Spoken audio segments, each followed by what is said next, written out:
capítulo 7, versículos de 31 a 37. Marcos, capítulo 7, versículos de 31 a 37. O Senhor esteja convosco. Ele está no meio de nós. Proclamação do Evangelho de Jesus Cristo segundo Marcos. Glória a vós, Senhor. Naquele tempo, Jesus saiu de novo da região de Tiro, passou por Sidônia e continuou até o mar da Galileia, atravessando a região da Decápole. Trouxeram então um homem surdo, que falava com dificuldade, e pediram que Jesus lhe impusesse a mão. Jesus afastou-se com o homem para fora da multidão. Em seguida, colocou os dedos nos seus ouvidos, cuspiu e com a saliva tocou a língua dele. Olhando para o céu, suspirou e disse: Éfata, que quer dizer? Abre-te. Imediatamente seus ouvidos se abriram, sua língua se soltou e ele começou a falar sem dificuldade. Jesus recomendou com insistência que não contasse a ninguém, mas quanto mais ele recomendavam, mais eles divulgavam. Muito impressionados diziam: ele tem feito bem em todas as coisas. Aos surdos faz ouvir e aos mudos falar. Palavra da salvação. Glória a vós, Senhor.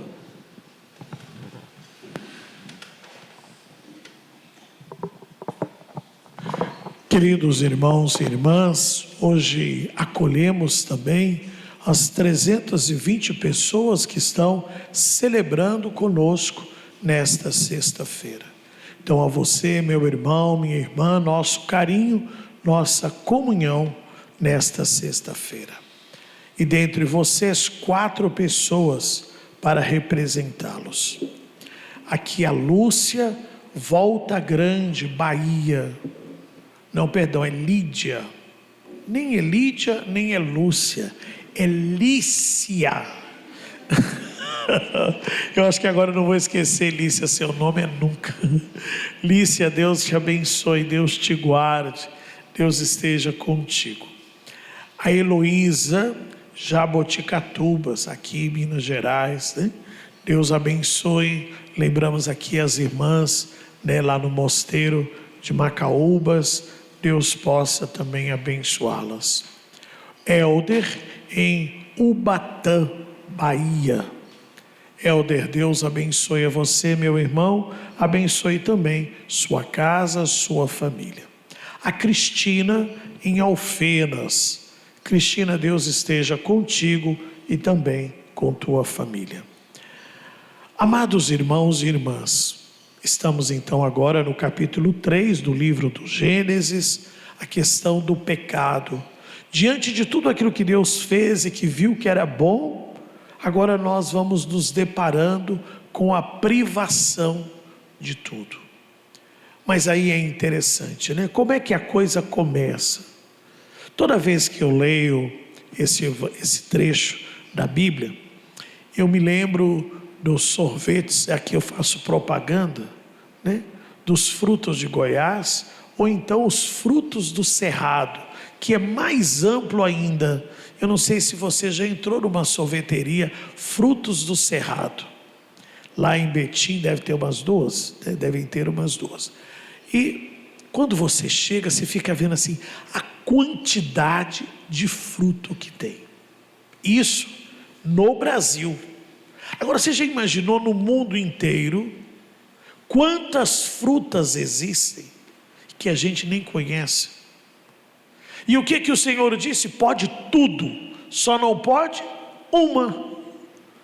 E às vezes na nossa vida, tanta coisa boa, tanta graça, tanta bênção, mas um trenzinho que acontece é o suficiente para que eu esqueça todo o resto. Todo o resto. E me fixe naquele problema, naquela dificuldade, naquela dor, e aquilo que às vezes eu costumo falar: Ponho no altar, ponho flor, ponho vela, ou então ponho moldura, coloco na parede, e agora tudo em torno desta coisa ruim. Deus falou: gente, vocês podem comer tudo, pode aproveitar, só não pode uma coisa. Também ele disse, e aí aquilo que vira e mexe a gente não consegue entender, e ainda fica falando que foi só pequenininha, que foi só social, a bendita da mentira.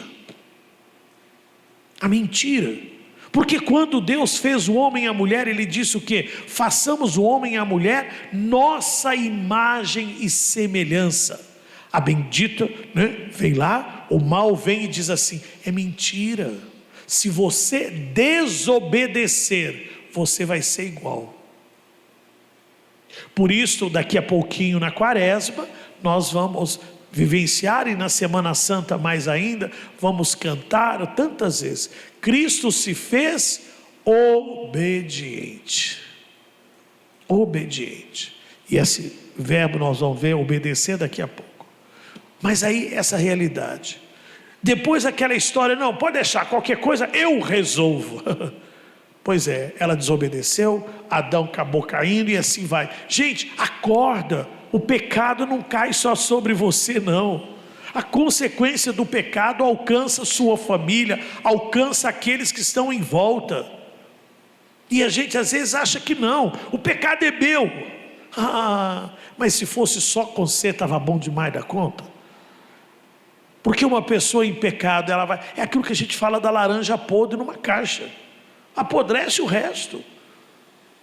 Isso não significa, e o padre Gilson não está dizendo aqui, que a gente tenha que fazer como esse, né, bendito programa que a gente tem por aí, né, que o irmão, quando é problema, a gente expulsa da casa, e depois ainda fala que é o grande irmão. Olha que ensinamento que nós temos. Se na tua casa, na tua família tem alguém que é um problema, o que você faz? Manda embora, dá um chute no traseiro dele, tuf. Mas não é isso que Deus quer, não é esse sentido. Então eu não estou falando disso, mas estou querendo dizer que quando nós ficamos achando que o pecado é só nós, engano, porque ele alcança também os outros. Então a gente precisa mudar, essa conversão ela tem que acontecer. É preciso isto. Agora, olha que coisa interessante, né? Terminávamos a leitura ontem dizendo que Adão e Eva estavam... Não, estou mentindo. Anteontem, né? Que Adão e Eva estavam nus e eles não se envergonhavam. Ou seja, eles podiam se ver como eram. Aqui não é uma questão sexual, é só uma questão de natureza, de não se esconder. Por causa do pecado, o que começou a acontecer? Nós estamos aí nos disfarçando, e hoje nós estamos, né, comendo angu e arrotando lombo, vivendo uma realidade que não é a nossa, querendo ser aquilo que a gente não é. Eu vi outro dia lá no YouTube que antigamente tinha um bendito de shampoo para caspa que dizia Denorex. Tem cheiro de remédio, mas não é remédio, é shampoo, né? Pois é, hoje nós estamos cheios de Denorex. Parece, mas não é, porque a gente tem vergonha de ser aquilo que a gente é.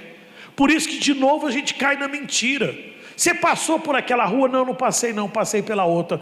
Pois então se você passou na outra, você encontrou. Não, eu estava vendo um negócio no celular, nem observei a rua. E aí vai, uma mentira atrás da outra.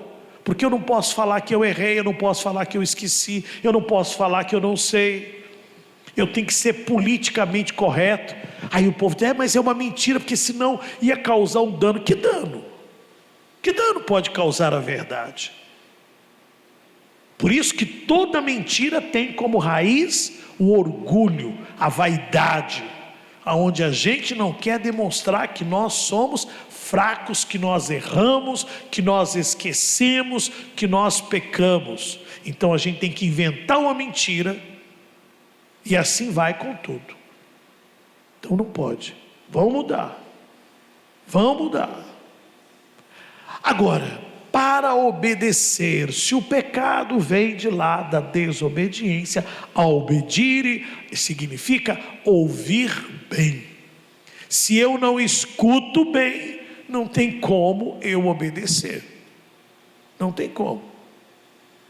Se vocês não soltaram o papagaio no ventilador e nem jogaram bolinha de gude no carpete, se foram crianças normais, certamente você brincou de telefone sem fio. Que a gente faz uma fila e um diz uma coisa e o outro vai repetindo, até chegar no último. Aí a gente chega lá e percebe que deu tudo errado.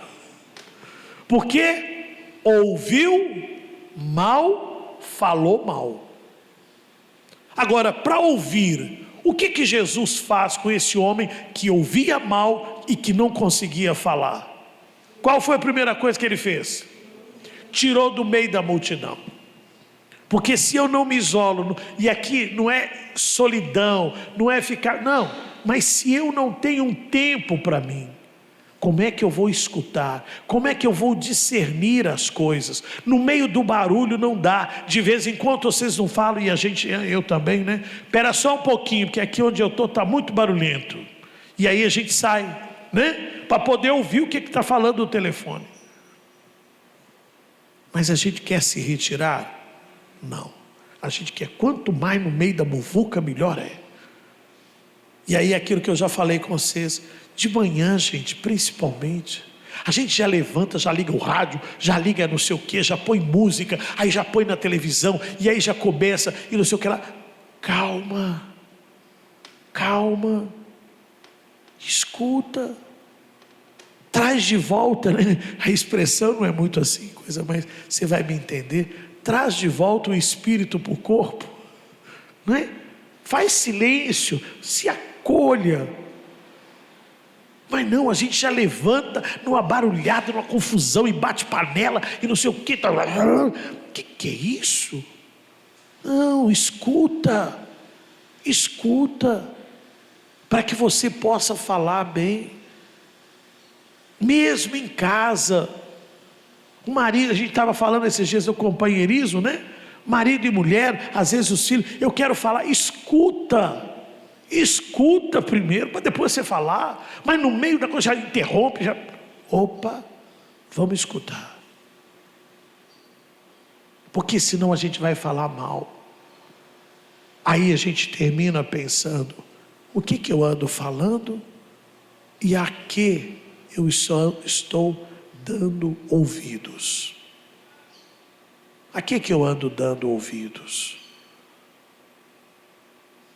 E olha, tem algumas pessoas que eu falo, não é rejeição não, mas tem certos ambientes que eu preciso evitar, porque eu já falo assim, essa pessoa vai falar mal de alguém, porque ela só chega trazendo uma novidade, ela só chega trazendo um comentário, então eu evito um pouco, ou então eu já me preparo, falando de coisa boa, mudando o assunto, para já preparar, porque senão eu vou cair, eu vou escutar, ainda que eu fique calado, lá dentro de mim aquilo vai ficar reverberando, né? É igual aquilo que a gente vê, tem hora que é bom andar de olho fechado, né? Porque aquilo que os olhos não veem, o coração não pede e o pensamento não julga. Mas a gente às vezes quer ficar bisbilhotando tudo, né? Tudo. Tenhamos cuidado, sejamos seletivos.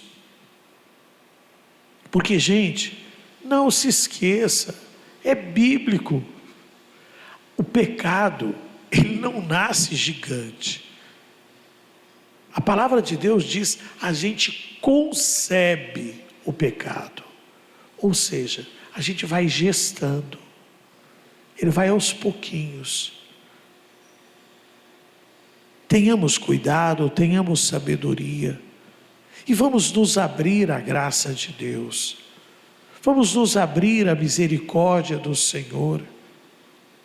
Para que a gente experimente de fato a bênção, a graça e, como eu dizia esses dias, o pão inteiro que Deus tem reservado para os filhos. O pão inteiro, não apenas as migalhas. O nosso canto para a apresentação